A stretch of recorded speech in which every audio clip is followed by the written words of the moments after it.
Okay, here's the thing about horses. They're big.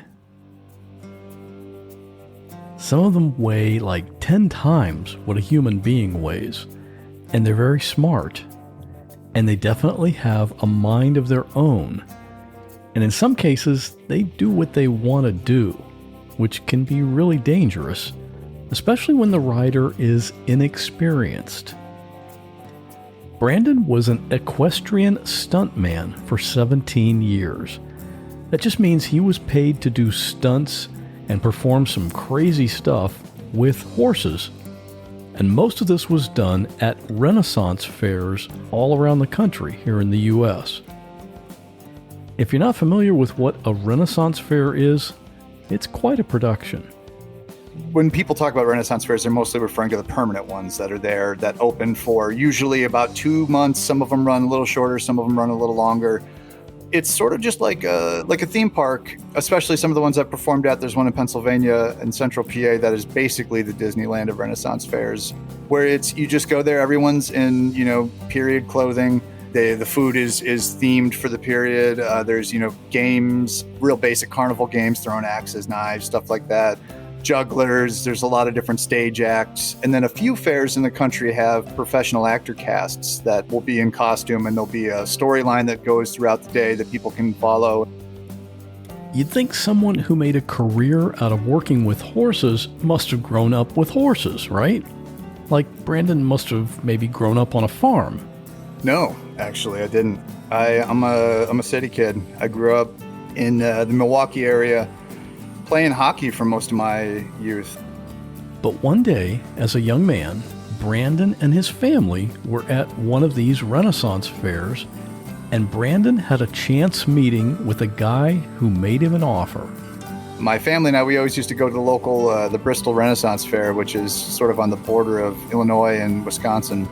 And I had a couple buddies, and I just started talking to one of them, and he was like, I was like, I don't know what I'm doing. I got nothing going on right now. And he was like, well, hey, I have this little small stunt company that's an offshoot of this larger stunt company that I work for. And if you want to come and learn what we do, I'd love to have you. And I was like, well, yeah, dude, why not?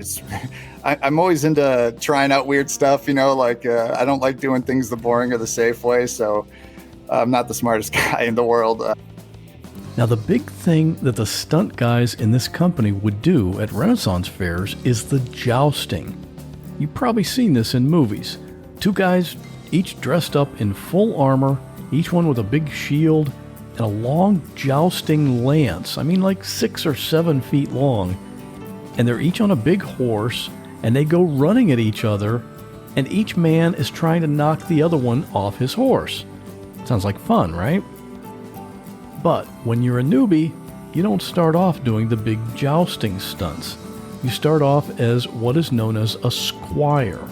They were always looking for squires because that's how most joust companies will get people in. And the squires are the guys on the ground whose job it is to basically, a lot of people see squires in a show and they just look like, almost like you see a tennis match and you got the kids running across grabbing the ball. Like, that's kind of what the squires are doing in a real basic sense. They're clearing the field of stuff to keep it out of the way of the horses. They're making sure that the guys on horseback, because obviously when you have a helm on and stuff, you can't see very well. So the squires it seems like they're not doing much, but in reality, they're the most important part of the show. Without good squires, people get hurt and things go really wrong. And then if they're not good squires, they can't fix it when something goes wrong. So then things go really wrong. So Brandon was working as a squire. What he didn't know was that his initiation into the world of equestrian stunt riding wasn't going to happen exactly like he thought it would. Real people in unreal situations. There is a man standing in front of me in my bedroom. My friend has been shot. I'm literally inside the river, and I'm inside my car. He had told me multiple times that he was going to set himself on fire. If you say my name or try to look at me, I'm going to kill you. And he was just sobbing. He said, Mom, tell me you're going to be okay. And I jumped on the hood of the car, and I held on. And I looked into the garage, and he was hanging from the rafters. I had somebody standing on my neck. He's better to me dead. I want him dead. I'm Scott Johnson. And this is What Was That Like?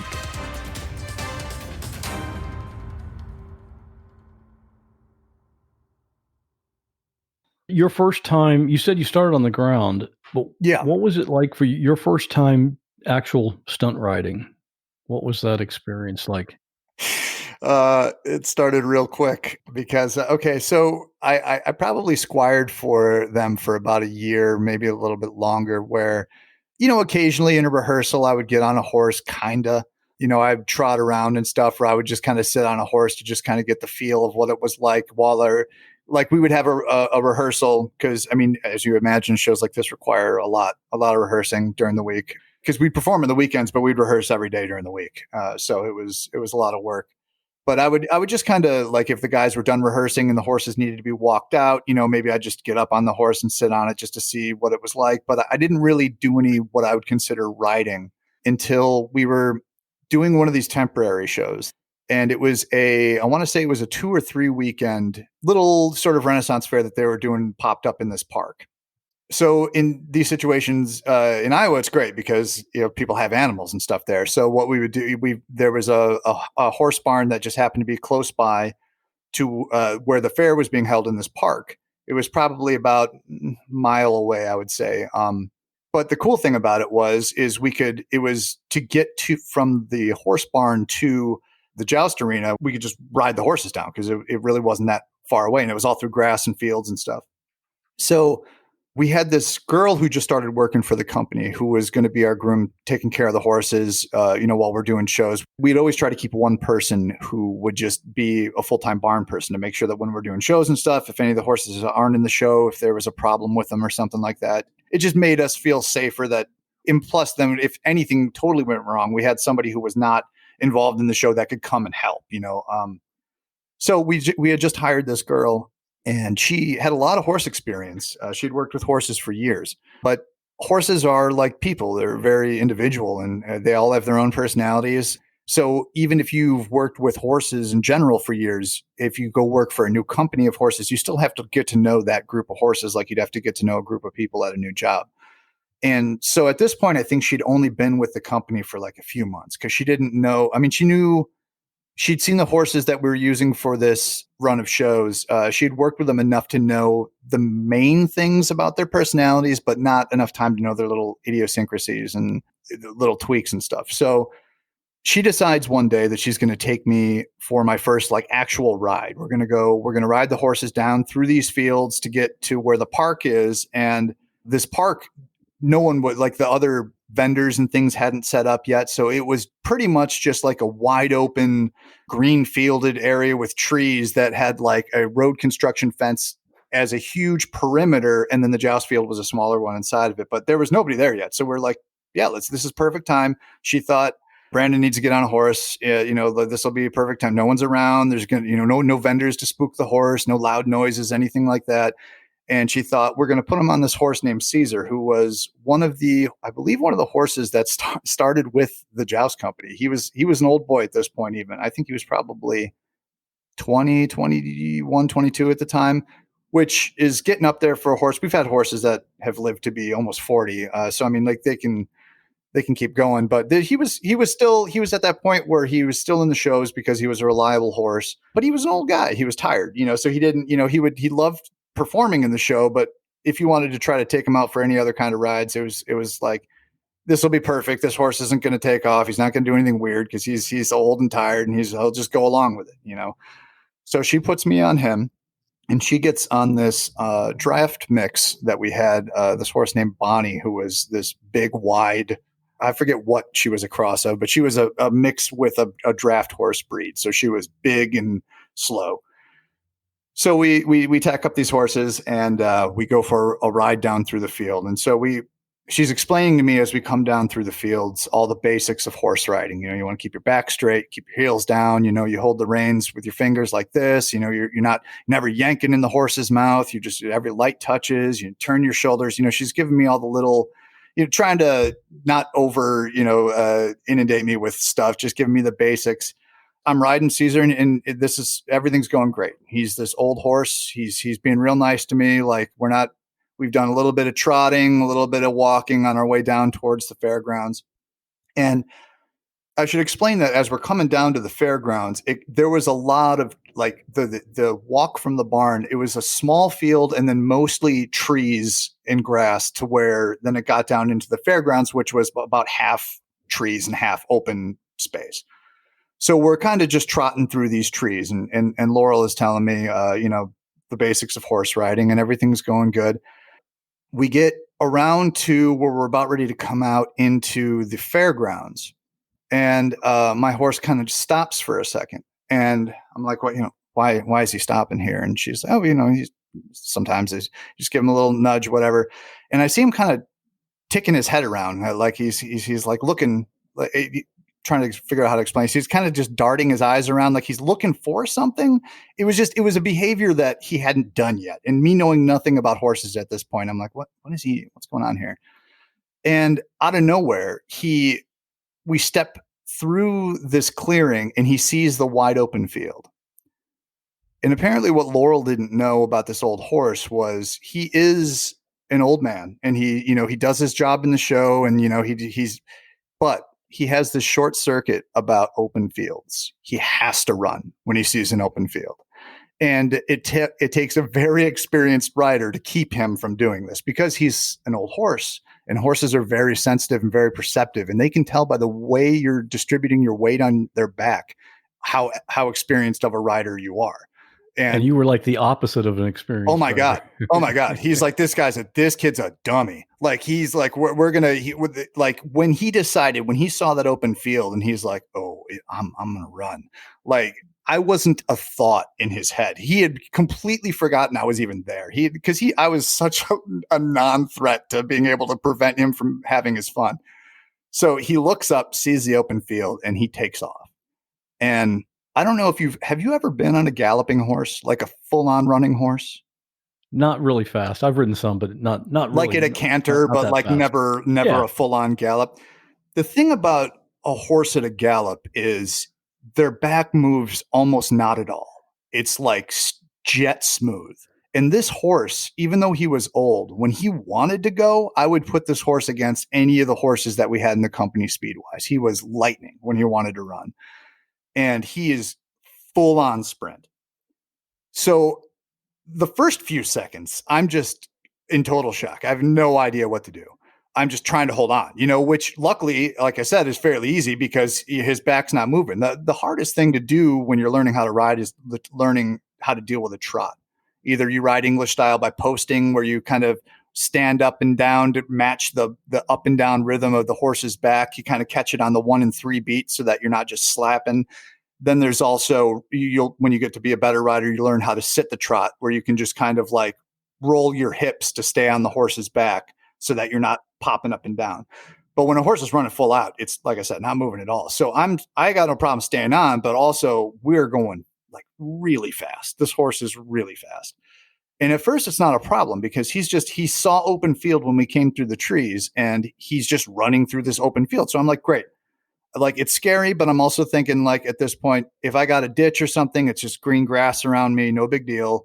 We're going really fast. It's probably going to hurt if I jump off, but like, it'll be all right. So I'm just hanging on at this point. And I hear Laurel, the groom, yelling at me from this, because her horse at this point hasn't even started moving yet, because not only is she on this big, fat, slow draft cross, but when Caesar took off, it was just like someone fired a starting pistol and he was out. So I vaguely hear her yelling something as we kind of disappear into the distance, which was one of the little bits of advice she was trying to offer me on the way down, which is if a horse ever does take off on you and it's not listening to any of the normal cues that you're giving to stop, it is sort of like a pull the ripcord last ditch effort. What you can do is you can grab one rein and pull that rein all the way in, trying to get the horse to kind of turn his head into his shoulder. And usually they'll either get annoyed with that and stop, or they'll kind of circle, and you can kind of just circle them into a stop and then calm them down and get off them. So I hear her kind of yelling this as I'm running away, and I'm like, oh shit. Right. Okay. So at this point, he's just at a full on gallop, just running through this open field. But like I said, they had the fairgrounds kind of partitioned off in various areas with this construction fence for where these other vendors were going to set up and where they were going to have certain things kind of, to funnel people in through the entrance. And because this was just a big open park, they had to create all this stuff for where these things were going to go. So he sees this orange fence, and luckily the one that he sees is it's just a big perimeter fence. So he starts running along this fence. So now we're running along it, and I can see he's trying to find a way out of it. Now he knows he's kind of contained, and he doesn't want to be. He wants to keep running through this field. He knows what the job of a fence is. Right. Yes. He he, even though it's one of these plastic fence, he probably could have jumped it. I mean, I've been on horses that have gone that route before too, where they run to a fence and they go, dude, I got this. I'm not worried about it. And they just jump over it. But he was like, probably too old to do it. And he knew that. So, but he recognized it. So he's like, shit, he's following this fence. So now we're at a full on gallop, and we're kind of slowly going around this perimeter of this fence. And then I'm kind of toggling back and forth between this is really awesome because I had never been on a horse under my own control before, when I arguably still was not on a horse under my own control, but I'd never been on a horse that was galloping. And like the first time you do, and it is cool. I mean, like the wind is just ripping past your head, and like it's so cool. But then I realized in between going back and forth of like, oh shit, I'm going to die. And then like, oh, this is also kind of cool. I realize he's running along this fence, and it's a problem because this fence, the fence leads right just into the woods. From my perspective, that's all I can see is this fence just runs, and then there's no gap until tree line. And on the left side of the fence where we're currently running, the only other thing there happens to be this large tree that we're kind of now starting to run towards. Well, right as I kind of realized this, like, I'm like, oh shit, now I'm probably gonna have to make a decision because I don't know what he's going to do. Because he's still at a full gallop. We still have, I've got some time before we get to the tree line, but he's moving, and he doesn't look like he's looking to slow down. I swear to God, this image is burned in my head for the rest of my life. I'm yanking his, because I'm trying to pull either one of the reins in to get his head into his, and I'm pulling. Like I got this rein, and like I'm trying to start a mower. Like I'm just yanking on this thing. It turns out that might have been the dumbest thing I could have done because I think that was what reminded him I was still there. I think up until this point, he was just in his happy place of just sprinting. And when I got up in his mouth, trying to get him to stop, this image I have burned in my brain, he turned around like at a full gallop. His head was almost in his shoulder, and he's still running full out. And he looks at me like, this asshole. And I'm like, oh no, dude. So now he's at a full gallop. When he gets his head back straight again, I realized when he gave me that look, I'm like, I'm done yanking in your mouth, dude. I'm sorry.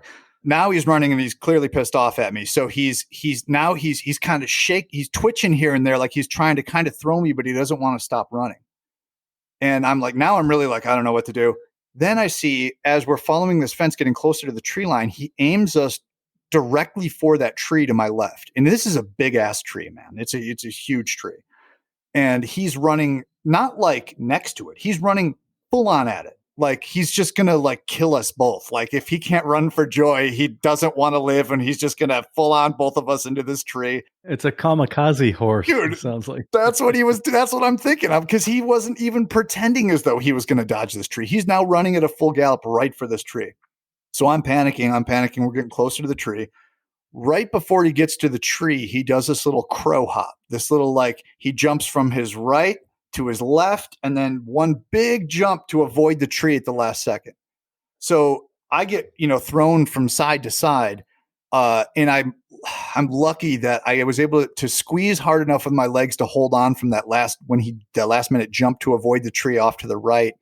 Because if I would have lost my balance, I think what he was trying to do was make me lose my balance that way so that the tree would just clean me off of him. And had that happened, I would have been probably dead, because we were going, he had to be doing 30 miles an hour, 35, 40 miles. He was full on sprint. Luckily, I squeezed with my legs strong enough to stay in the saddle, but I'm off balance now. And I'm kind of tilting off to the left-hand side because that last jump around the tree threw my momentum to the left. And I'm struggling to hold on. And what I didn't see was right before we got to the tree line, which was right after we passed this tree, there was a little gap in the fence before the tree, this little man gate size gap in the fence that he saw and was going for clearly. So as I'm off balance to the left-hand side, he makes another right turn to jump through this gate. And that was it for me. Like that was too much momentum throwing me more to the left again to stay on. So I start to come off. But at the last second, the stirrup sticks on my foot, on my right foot over the top of the saddle. So as I'm coming off the horse, my right foot sticks. So now my right foot is up about just a little bit below the line of the saddle, like almost on the saddle itself. My right foot's up there, and the rest of me is off dragging in the grass. So you fell off to the left, but it's your right foot that was stuck? Yes. So as I was coming off the horse to the left, my feet were in both of the stirrups, and I didn't know anything about horse riding at this point, because when you do saddle falls for real, you kick your stirrups out ahead of time to avoid this problem entirely. I had no plans on coming off this horse, so my feet were still in those stirrups. So my left foot came out, it swung off as I was going over, but my right foot stayed in the stirrup. So if you can imagine my foot in the stirrup and then my weight holding it down on top of the saddle kind of locked my foot in the stirrup on top of the saddle, while the rest of my body is like ragdoll dragging off his left side on the ground. Right. Does that make sense? And does the saddle slide over, or was it tight enough? It was tight enough. It didn't move. If it moved just a little bit. But yeah, the girth wasn't loose enough for it to swing around, which actually probably worked out to my benefit, because when that tends to happen to horses, they feel the saddle go under their stomach. That really freaks them out. They flip out. That's when you need to cut the saddle loose or something, because they're just going to start bucking usually, because the saddle pokes them in weird spots when it's upside down. So now he's running at a full gallop, and my right leg, I'm kind of doing it, and I'm not a flexible guy. I'm kind of doing the splits, because my right leg and the rest of my body is like one of those little string figures that, when you press it down, they fall apart. And then when you let go, they stand up. I'm just dragging like a windsock string man, and my right leg is up over the saddle. And I don't know what to do, because like now he hasn't slowed down at all. He's still at a full gallop. But luckily he's running through the grass. So I'm getting hit by his feet, every so often, like his hooves are kicking me and whatever. But like, so far I'm doing okay. For about the first 100 yards of being dragged, I'm hanging in there.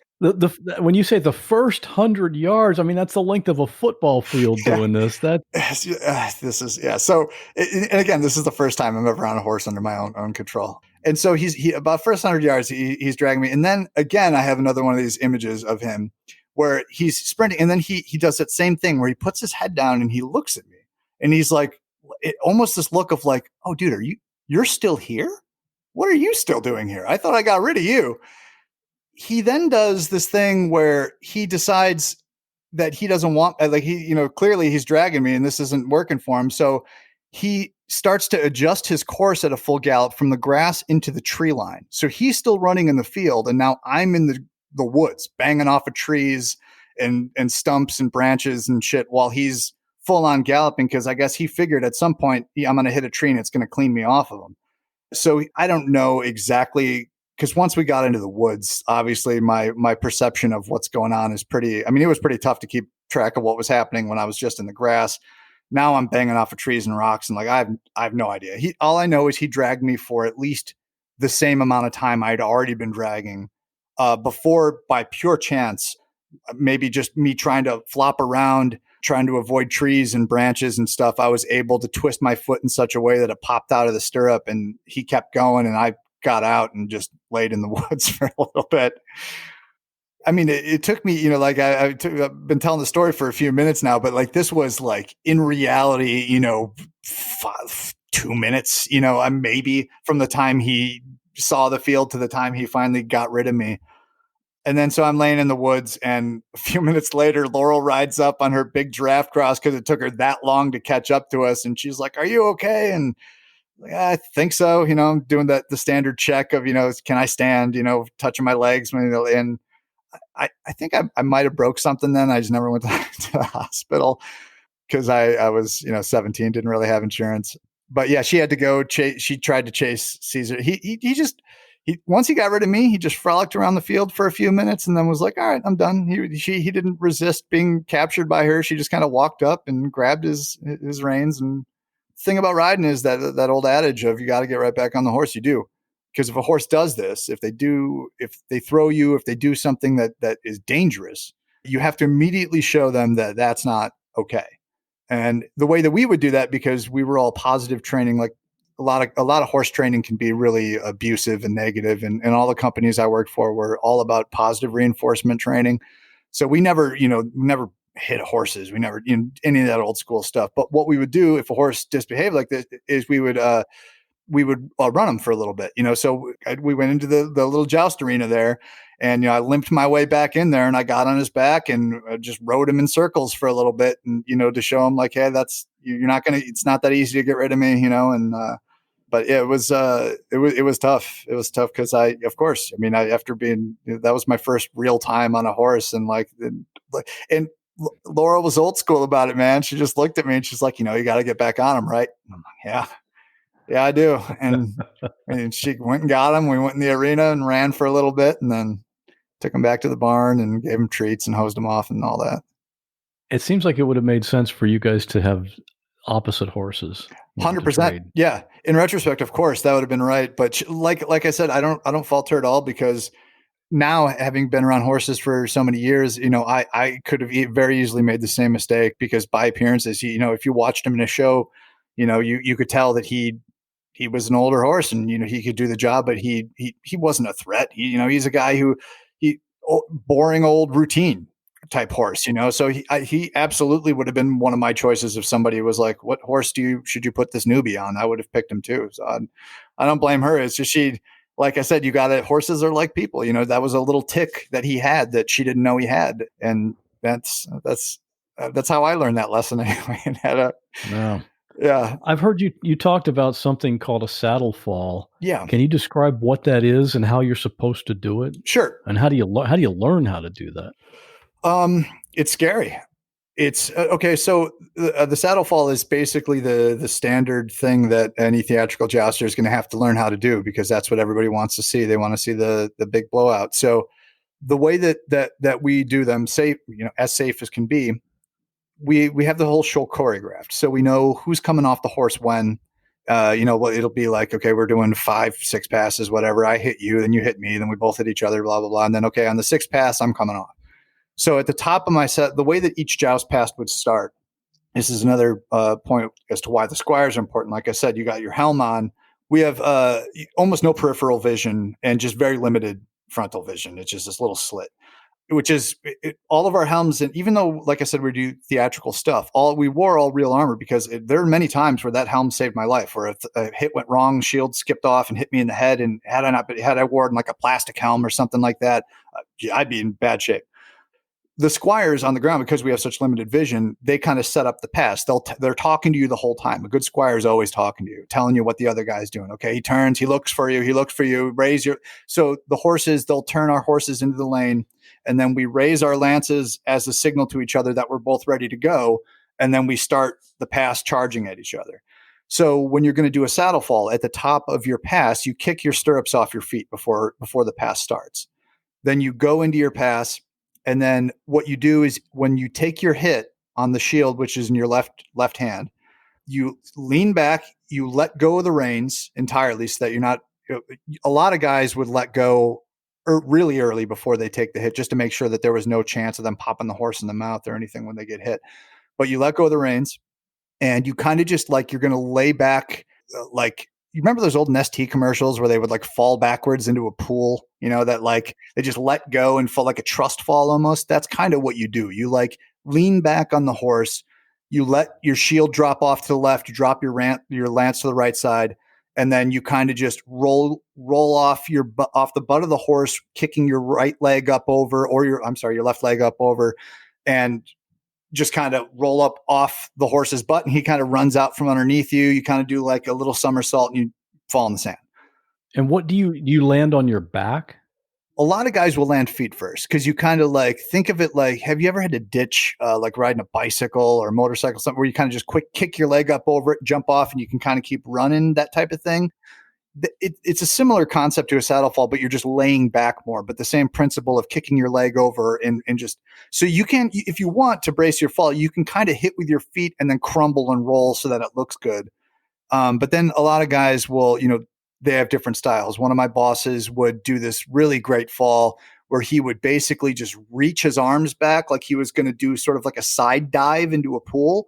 And his hands would always hit the ground first because he would literally just reach off the horse. If I was wearing a bunch of armor, I would do a fall very similar to that one.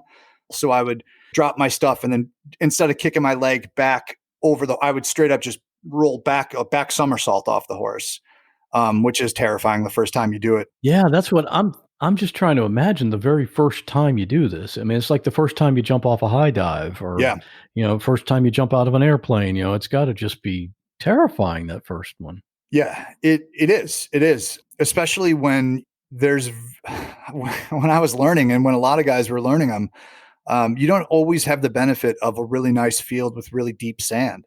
So a lot of times you're learning how to do saddle falls on grass or on kind of hard packed dirt. That's real intimidating. I mean, it doesn't seem like sitting on a horse, you're that high in the air until you're sitting on a horse and you're like, shit, I'm kind of high up off the ground. And now you want me to fall off this horse who's running at not a full gallop, but a fast canter. And it's scary. I mean, you kind of just have to force yourself. I mean, when you're first learning, we'll kind of step up to it, first you jump off at like a trot and then, we'll pick it up to like a little bit like a slow lope. And then like you get faster and faster. But the weird thing about saddle falls, it's actually easier to do the faster the horse is going because our number one thing was making sure the horse was safe. So people started learning saddle falls with nothing in their hands because we couldn't trust them. You'd panic and drop the shield on the horse or drop the lance on his head or whatever.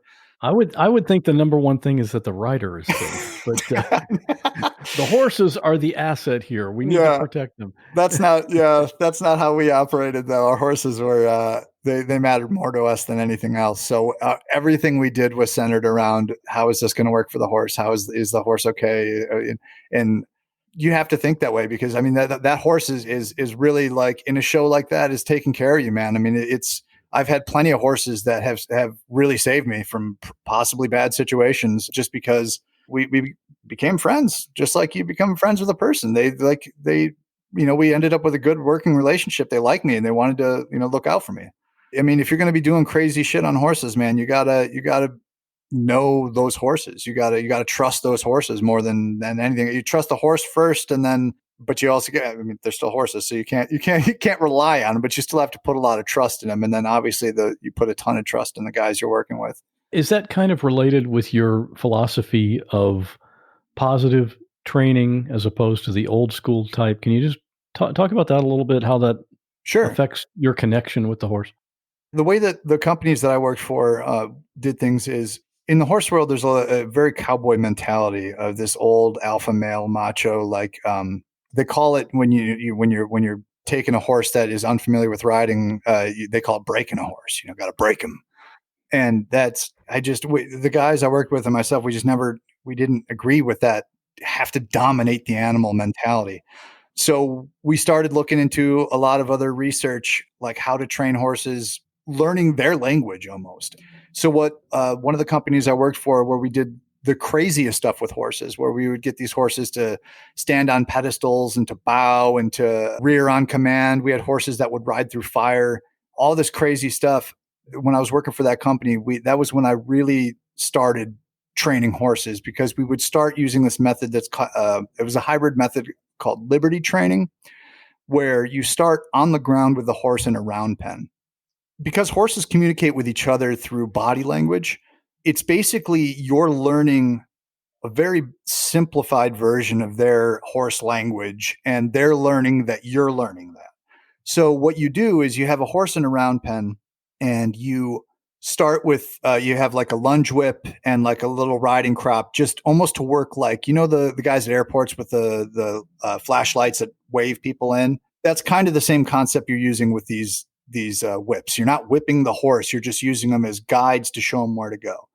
So you start by you'll have the horse in the round pen, and by angling like your right shoulder in, you take a step in with your right foot and right shoulder, and that'll cue the horse to run around the arena to the right.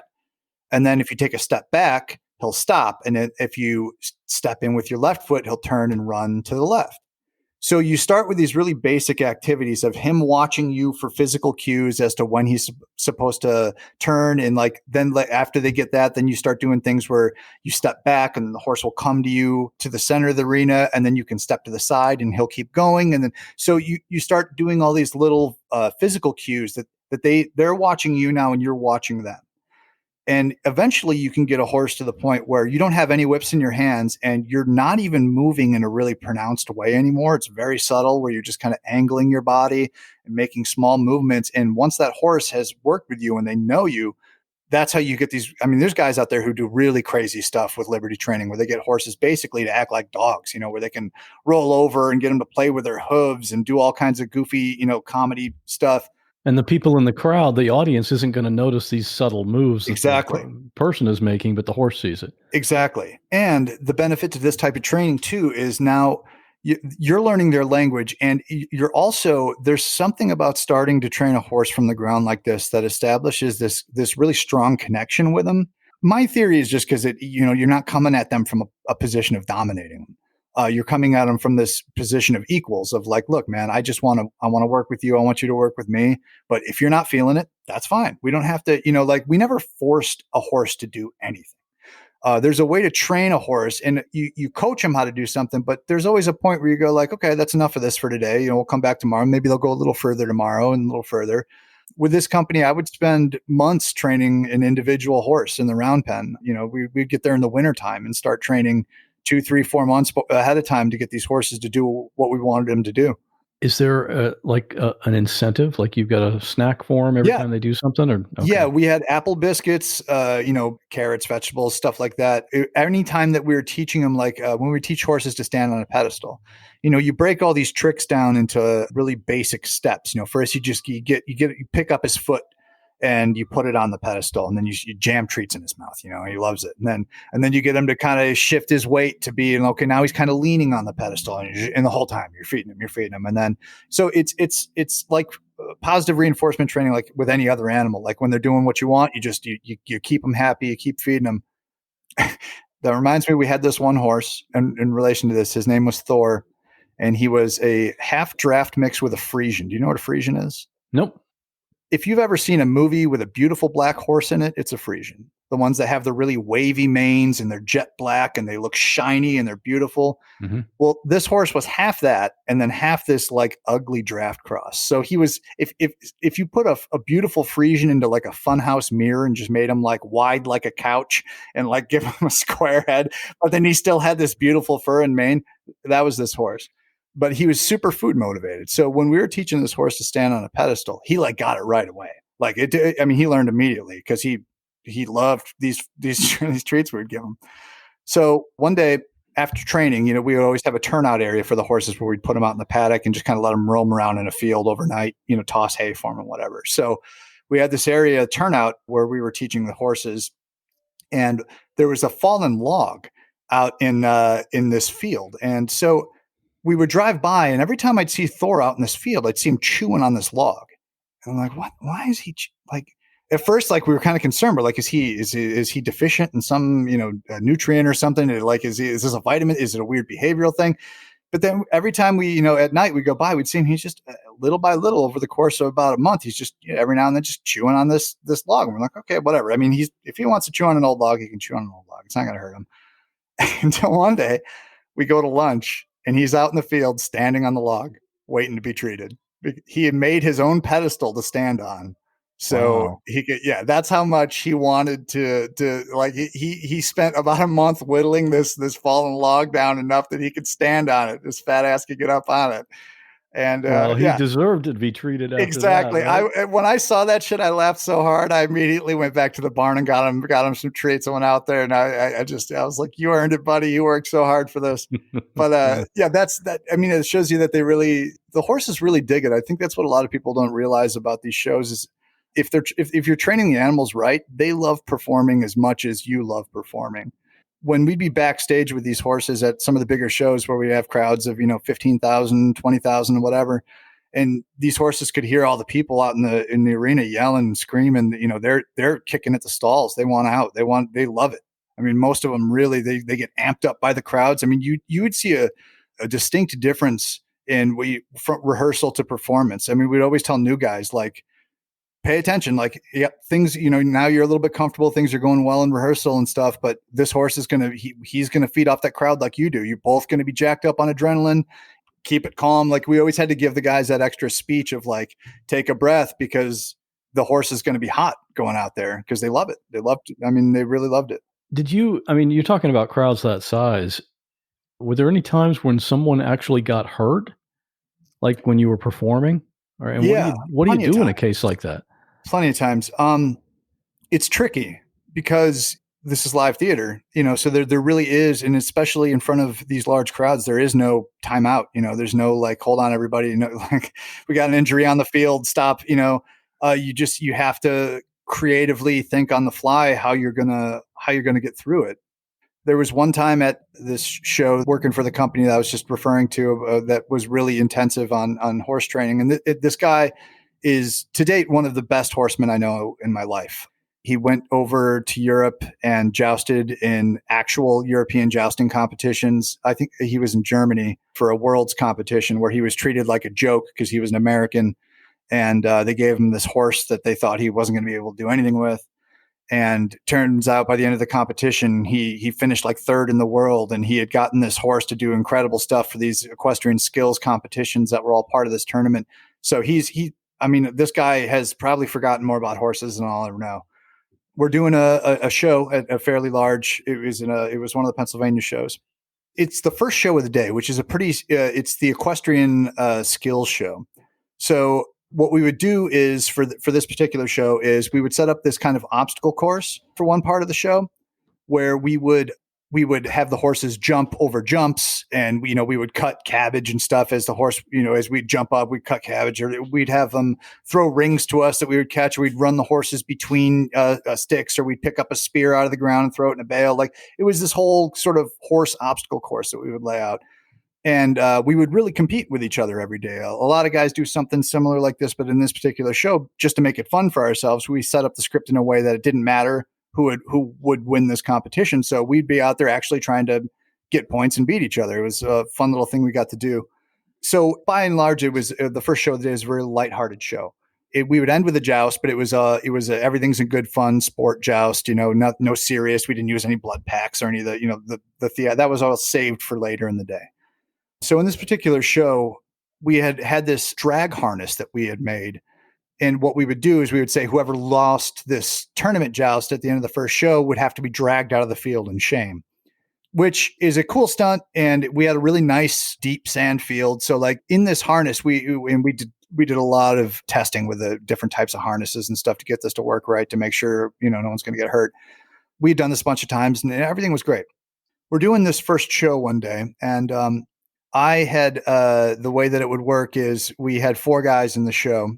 And when the first 2 guys would come off, we would kind of, the squires would take our horses backstage, and then we would stick around on the ground to kind of just help, almost be like bonus squires, that we'd be there to make sure everything went okay. And so for this particular show, it was my job, after I did my saddle fall and whatever, that I would hang out, because it was ultimately my job to tie whoever lost the tournament joust of the day was going to be tied into the drag harness and hauled out. And it was my job to do that. So I'm standing off to the side of the field, and my buddy that I just was talking about, who's this fantastic horseman, he started his last joust pass with the guy he's riding against, and he does his saddle fall, and it looks like a normal routine saddle fall. He just it actually looked a little sort of less theatrical than I was used to seeing him do. It looked like he almost kind of just stuck in the sand like a lawn dart. It was kind of like really like anticlimactic, but it just looked like oh, okay, that was kind of a boring fall, whatever.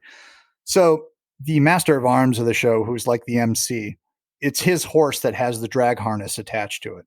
So after my buddy falls off his horse, the MC kind of comes out and starts talking in what we call vamping, which is just, he's just talking to the crowd to keep them interested, to buy time while we, go ahead and get him tied into the harness and whatever. So he comes out and he's got his horse with the harness, and I go over and I notice that my buddy's not getting up yet.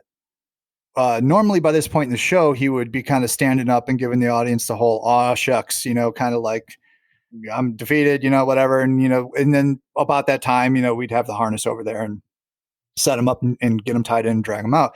Well, he's just laying in the sand.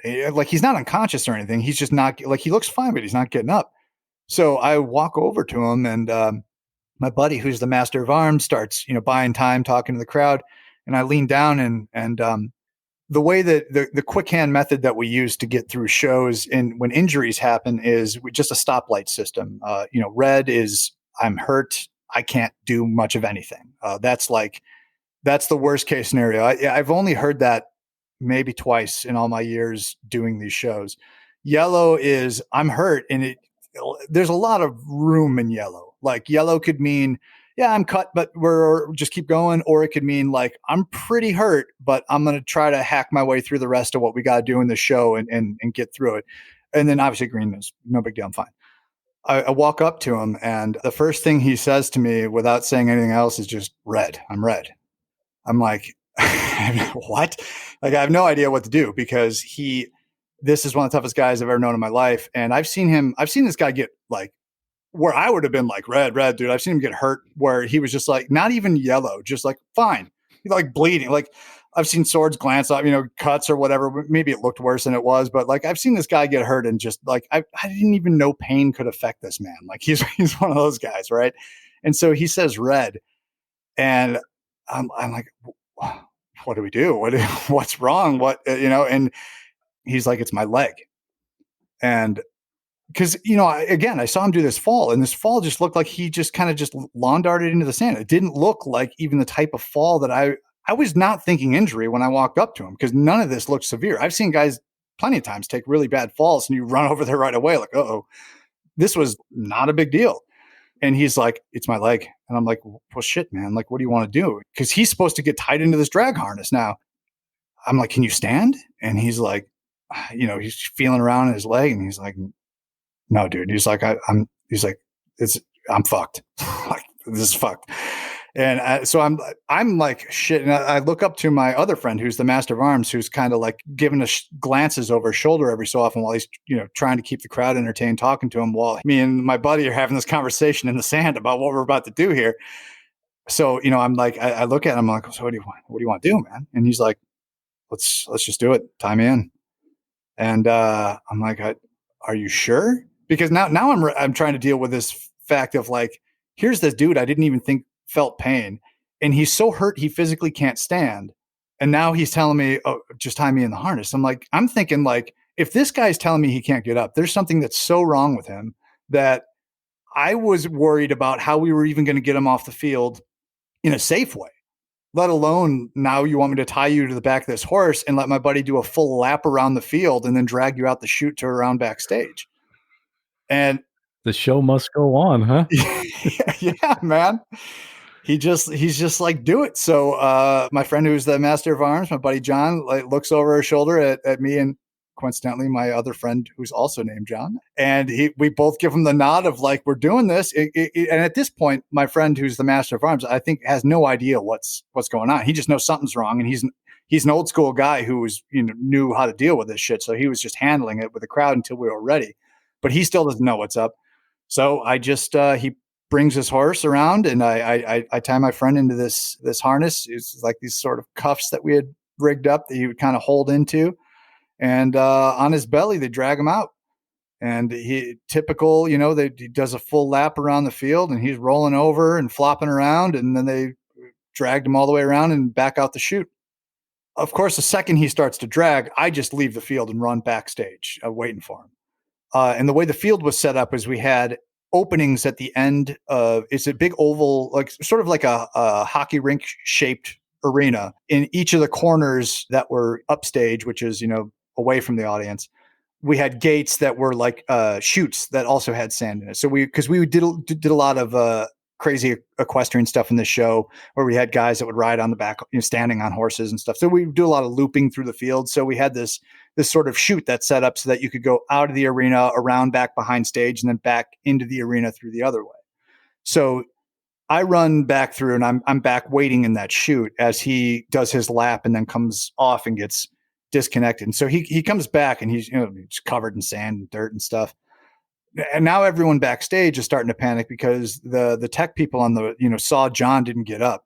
out in the show. So they're radioing backstage to the medical people and everything, like something's wrong, because again, none of us have ever seen this guy injured, especially not like this. So we get around backstage. All I could see was his thigh muscle just looked like it was a giant ball. Like it was just like swollen, like rapidly swollen. Like not a lot of time has passed and his leg is swelling up real bad. The medical, I mean, this fair had a great medical team, and they were there quick, and they got an ambulance in there, got him, they put him on a board, got him up out of there. And turns out what he had done was when he fell, his quad, I believe is the muscle, it's his thigh muscle, the tendon actually ripped off of the bone, and his muscle kind of like a shade on a window kind of rolled up in his leg. So when he tried to stand, like I said, this guy, pain does not affect him. So I'm sure he tried to stand and his leg just was not functioning as a leg, just not working the way a leg's supposed to work. But yeah, so then he was out not nearly as long as he should have been, but he was out. He was the lead of that show. So the guy who was the master of arms actually had to step into his position in that show, because at that particular fair, we did a full-on storyline that would go throughout the day. So we would have plot-driven shows, like there was a human chess match we would do that would have big plot elements and things. So we weren't just jousting during the day. We had other obligations to be out there, furthering the story and doing these other things. So it was a huge deal. Like, and this happened early in the season too. I think it was in the first couple of weeks of a show that runs about 12 weeks. So it was a crazy scramble for my friend to get into his part, but he did a great job and he killed it. It was a really great show. We had horses that would lay down, the queen would ride in, and the horse she was on would lay down on its own so she could get off. We had horses that particular show, it would end where we were going to act like we were going to burn a girl at the stake. And we had this big pyrotechnic effect that would shoot this big 40-foot fireball up in the air when we rescued her, and then rode through fire to escape. And like, it was this crazy show that involved just a ton of moving parts and a lot of training. And my buddy really jumped in and crushed it. It sounds like a lot of fun. Stuntmen that I've heard anyway, not necessarily just equestrian stuntmen, but stuntmen in general, often have injuries that kind of plague them through the rest of their life. Do you have anything like that? Yeah, I consider myself to be pretty lucky, because a lot of the guys I worked with doing this type of stuff and guys I worked with doing some stunts for films and some other things, pretty much all what I would consider to be professional stunt guys, everybody's hurt. They're all hurt. If it's not an ongoing problem, like I knew a lot of guys who had bad arthritis in their hands and arms and stuff, just from the amount of times they've broken their fingers, broken their hands. But most of the guys that I worked with, especially in the joust company, were always dealing with injuries. I've seen guys, one of my best friends destroyed his right arm, broke both bones into, I don't know how many pieces, just turned it into dust and finished the show using that hand. So I got out pretty lucky. I was dragged again in the show I was just talking about there, the crazy stunt show we did. I got dragged again, and that time I tore some ligaments in my spine, and I think I ruptured a disc. I have some issues with my neck for the same reason, because I've been thrown off of horses and onto fences and through fences and landed weird on fall. Because the thing about doing saddle falls with armor is, even when you do it the right way, it hurts every time, because you have a metal gorget on, which is, all around your collarbone. And then you have spalders or pauldrons over your shoulders, and then arms that are covered. So when you hit the ground, metal doesn't flex. So if you don't land right, something's jamming into somewhere. So most guys, we all, dislocations are common. Broken bones are very common. Torn ligaments are super common. Concussions. Because like I said, we're jousting. There's times where I got hit in the head to no one's fault. It's a live stunt show, and sometimes things don't. I think the time I'm thinking of in particular, it was during a rain show, or it just had started raining, so that my shield was really slick. So when I took the hit, when you're jousting against somebody theatrically, there's two different ways you can hold your lance. You can either do what's referred to as couching it, where you tuck it under your armpit and you fold your arm down along your side and you really hold it. Or what I would do, and what most theatrical guys do, is called floating, where your arm is more out to your side, like your elbow's out, and the lance is floating like under your elbow, and you're poking more than you're kind of twisting your body to hit.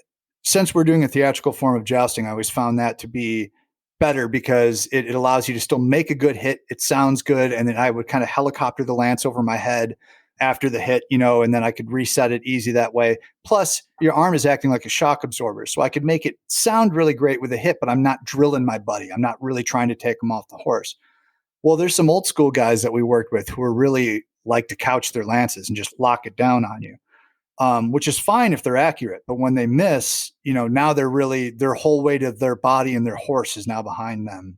So there was times where there was one particular show where a buddy, his hit skipped a little high off my shield, hit me in the head.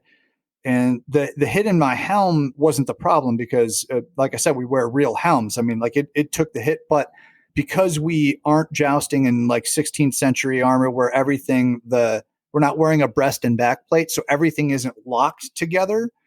My helm is free floating. I can still turn my head, which is great when I'm trying to get around the field and do stuff, but not so great when you get hit in the head by a lance because my head snapped back and then, stars. And then I finished the show, but dude, I couldn't tell you, like I've seen pictures of me finishing that show, but I don't remember any of it. Stuff like that was really common where you just get your bell rung and your body just carries you through the rest of the show. If there's a young person that wants to get into, of course, after hearing all the injuries, probably everybody's saying, no way, I don't want to do that. But if somebody wanted to get into that business today, how easy is it or what would be the first step? Go to a Renaissance fair, ask to talk to some of the guys. I mean, most of these places, the companies are accessible, or contact them through their website. I know the Handleys are probably always looking for squires because it's a tough job. It's a tough life, but it's also, it's really cool. I mean, you get to travel around the country, you get to perform in a lot of different places. And honestly, working for them is what led me into any other interesting performance thing I ever got to do in my life, from doing film work to choreography stuff for TV and things like that I only got because, of the connections and the skills that company had provided me with. So, right. Performing is performing. Right. Yeah. And, a big shout out to those guys in the Hanley's Action Theater.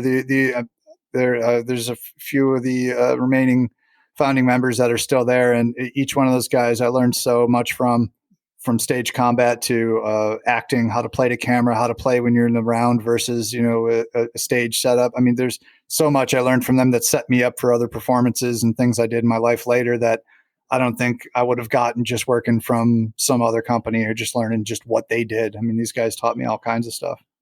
But yeah, I would just say reach out to, say that you're interested, but just know that it's probably not going to be a lot of money. Definitely not at first. And it's hard work. I mean, you're going to be taking care of horses. And if those horses don't mean as much to you as they mean to the guys in the company, they won't keep you around. I mean, they don't take people that don't love those animals as much as we all do.